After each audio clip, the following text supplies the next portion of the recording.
Welcome back to my channel. मैं doctor Kaleem आज आपके सामने प्रेजेंट हुआ हूं पदार्थ विज्ञान पढ़ाने के लिए। पदार्थ विज्ञान में क्या क्या आता है, क्या क्या सिलेबस है, किस से कितना मार्क्स का डिस्ट्रीब्यूशन होता है, किस टॉपिक से क्या पूछे जाते हैं, क्या इंपॉर्टेंट है और क्या क्या आपको पढ़ना है। तो सारी सिलेबस आज हम देखेंगे एनसीईआरटी के अकॉर्डिंग जो सिलेबस आई है उसे कि क्या क्या पढ़ना है, कैसे कैसे पढ़ना है। उससे आगे फिर आपको धीरे धीरे करके सारे लेक्चर्स मिलेंगे, वो भी free of cost all the subjects, यानी सारे बीएमएस सब्जेक्ट्स के फ्री ऑफ कॉस्ट लेक्चर्स आपको इस चैनल पे मिलेंगे। अगर नए हो तो आप सब्सक्राइब कर देना और पुराने हो तो लाइक और शेयर कर देना।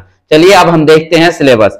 तो जो पदार्थ विज्ञान सब्जेक्ट है उस सब्जेक्ट का जो कोड है वो है AYUGPB। ये आपको क्या है, इसके सब्जेक्ट कोड है।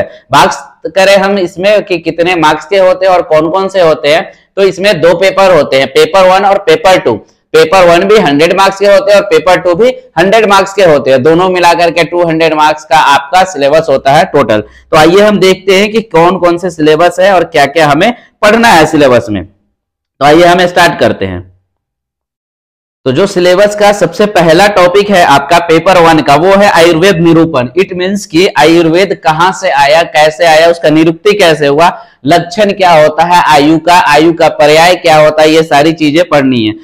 उसके बाद जो दूसरा टॉपिक है आपका पदार्थ एंड दर्शन निरूपण, यानी कि पदार्थ क्या होता है, कैसे होता है, उसके बारे में इसमें पढ़ना है। और मैटर्स, पदार्थ का मतलब होता है मैटर्स। उसके बाद दर्शन के बारे में पढ़ना है, यानी कुछ आचार्यों ने ये माना था कि सांख्यिकी होता है, अनसांख्यिकी होता है, दर्शन क्या होता है।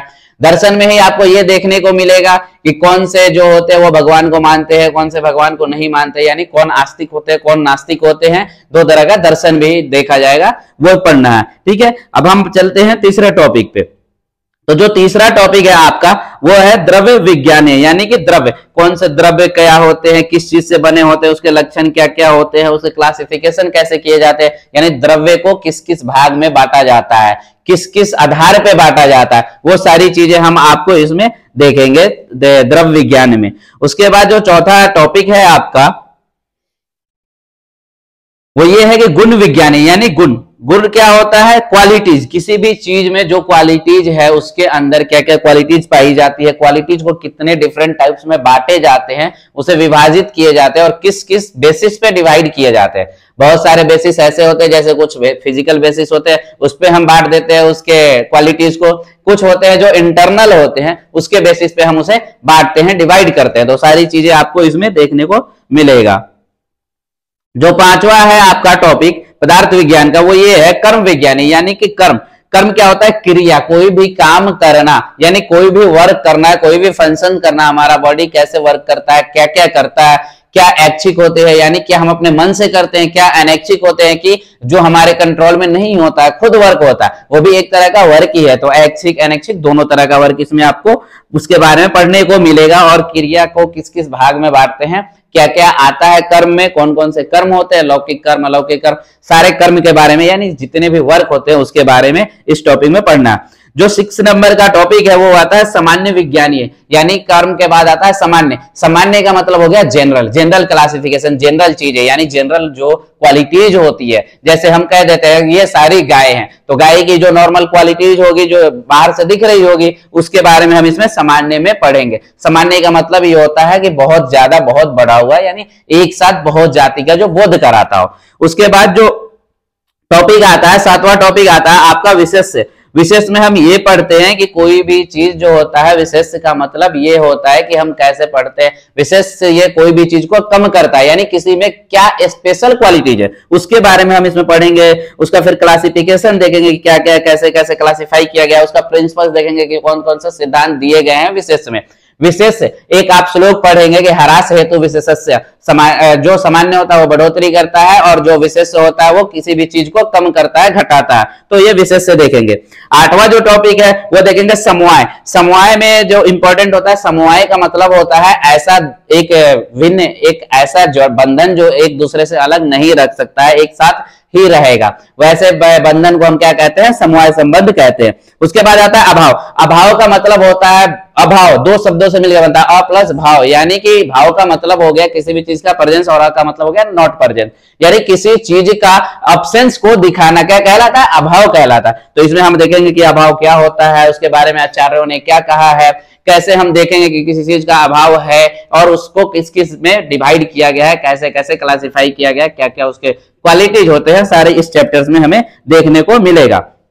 उसके बाद जो हमारा 10th, अब ये सारे सिलेबस जो थे वो पेपर 1 के थे, सारे इतने 9 टॉपिक्स आपको पेपर 1 में पढ़ने हैं, जिसमें 100 मार्क्स के क्वेश्चन आते हैं। अब हम देखते हैं कि पेपर 2 में कौन कौन से आते हैं। तो जो पेपर 2 का सबसे पहला टॉपिक आता है वो आता है परीक्षा, यानी परीक्षा आपने भी पहले भी सुना होगा। एग्जाम क्या होता है, एग्जाम किसे कहते हैं, परीक्षा किसे कहते हैं, उसके बारे में हमें इसमें पढ़ना है। एग्जाम क्या होता है, एग्जाम कितने टाइप्स के होते हैं। आपके भी एग्जाम बहुत तरह के होते हैं, जैसे इंटरनल हो गए, मंथली हो गए, असेसमेंट हो गए, फिर जाके एक्सटर्नल होते हैं, यूनिवर्सिटी पेपर होते हैं, सारे परीक्षा होते हैं। उसी तरह से इसमें भी बहुत सारे उसमें परमान्य देखने को मिलेगा, परीक्षा देखने को मिलेगा। दूसरा जो आता है आप्तोपदेश और परीक्षा प्रमाण। आप्तोपदेश का मतलब ये होता है आप, सबसे पहले हम ये जानेंगे आप्त क्या होता है। आप्त ऐसे पुरुष होते हैं जिनका कहना लिखना एकदम हमेशा सत्य होता है, यानी आप्त इसमें देखेंगे उसका कहना बोलना और लिखना सारे एकदम सत्य होते हैं, कभी गलत नहीं हो सकते हैं। ठीक है, तो हम इसके आप्त देखेंगे, इसमें आपके बारे में पढ़ेंगे। उसके बाद परीक्षा प्रमाण, यानी किस किस प्रमाण, क्या क्या प्रमाण होता है, यानी कि क्या क्या सर्टिफिकेट होता है, उसके बारे में हम देखेंगे। और उसका इंपॉर्टेंस क्या है आयुर्वेदा में, ये देखेंगे। सबसे इंपॉर्टेंट चीज यही होता है कि उसका इंपॉर्टेंस क्या है, उसके बारे में पढ़ना। उसके बाद जो तीसरा होता है प्रत्यक्ष परीक्षा और प्रमाण, यानी प्रत्यक्ष प्रमाण क्या होता है। आप भी जानते हैं प्रत्यक्ष का मतलब क्या होता है, आंखों से देखना, यानी कि जो आपके आंखों के सामने हो, आपके आंखों से दिख रहा, वो प्रत्यक्ष कहलाता है। प्रमाण का मतलब हो गया कि किसी भी चीज का एविडेंस देना, यानी अपने आंखों से देख करके किसी चीज का एविडेंस देना, क्या कहलाता है आपको, प्रमाण कहलाता है। इसमें हम वही पढ़ेंगे प्रमाण के बारे में। उसके बाद जो चौथा टॉपिक आपका आता है पेपर 2 का, वो आता है अनुमान परीक्षा। अब देखिए, अभी क्या था प्रमाण, दूसरे बाद में आ गया अनुमान। अनुमान का मतलब क्या होता है कि किसी भी चीज को हम अनुमान लगाते हैं, यानी बस हम उसकी मतलब कल्पना करते हैं कि ऐसा होगा तो क्या होगा, मतलब ऐसा हुआ तो क्या होगा, उसके बारे में हम इसमें पढ़ेंगे। अनुमान परीक्षा होता है, चिकित्सा भी होता है, उसके बारे में हम इसमें पढ़ेंगे। लक्षण देखेंगे, उसका हेतु देखेंगे, फिर उसका हम लास्ट में ये देखेंगे कि आयुर्वेद में उसका क्या यूज है, क्या इंपॉर्टेंस है, हमें क्यों पढ़ना पड़ रहा है, ये चीजें तो सारी चीजें इसमें पढ़ेंगे। जो पांचवा होता है वो युक्ति। युक्ति का मतलब होता है कि अपना, युक्ति का मतलब क्या होता है, अपने दिमाग से कोई भी एक संयोजन बनाना या फिर नियम बनाना और उस नियम के अकॉर्डिंग किसी भी कार्य को करना, क्या कहलाता है, युक्ति कहलाता है। युक्ति क्या कहलाता है, हमारा बुद्धि से किसी भी चीज को करना, वो क्या कहलाता है, युक्ति कहलाता है। तो इसमें भी युक्ति का लक्षण देखेंगे, उसका आयुर्वेदा में क्या इंपॉर्टेंस है ये देखेंगे, और उसे कैसे कैसे हम डायग्नोस कर सकते हैं क्लिनिकल में, वो देखेंगे। छठा जो टॉपिक आता है हमारा उपमान प्रमाण। उपमान का मतलब होता है उपमा देना, यानी किसी से किसी को कंपैरिजन करना। अगर कोई चीज यहां रखा हुआ है तो उसके कंपैरिजन में कोई नया चीज लाकर रख दे और उससे उसकी कंपेयर करके उसकी क्वालिटीज को बताए, गुण को बताए, क्या कहलाता है, उपमान प्रमाण कहलाता है। और उसका फिर यूज क्या है आयुर्वेदा में, ये देखेंगे हम। उसके बाद जो आता है कार्य कारण, जो 7वां टॉपिक आता है कार्य कारण सिद्धांत, यानी कि बहुत सारे ऐसे हमारे ऋषि रह चुके हैं जो बहुत सारे फंडामेंटल्स बेसिक प्रिंसिपल्स दिए हुए हैं कि आयुर्वेदा को चलने के लिए क्या क्या नीड है, या फिर आयुर्वेदा किस किस बेसिस पे चलता है, क्या क्या उसका सिद्धांत है, उसके बारे में हम पढ़ेंगे कार्य कारण सिद्धांत। ठीक है, तो ये इसका फिर हम लक्षण देखेंगे, कार्य देखेंगे, और उसके बाद इसका इंपॉर्टेंस देखेंगे, आयुर्वेदा में क्या क्या इंपॉर्टेंस है। तो आज का ये टॉपिक था और ये आपके सारे सिलेबस थे क्रिया के, पदार्थ विज्ञान के, यानी कि 9 आपके फर्स्ट पेपर में पढ़ने थे 9 टॉपिक, और 60 टॉपिक पढ़ने आपको सेकेंड पेपर में।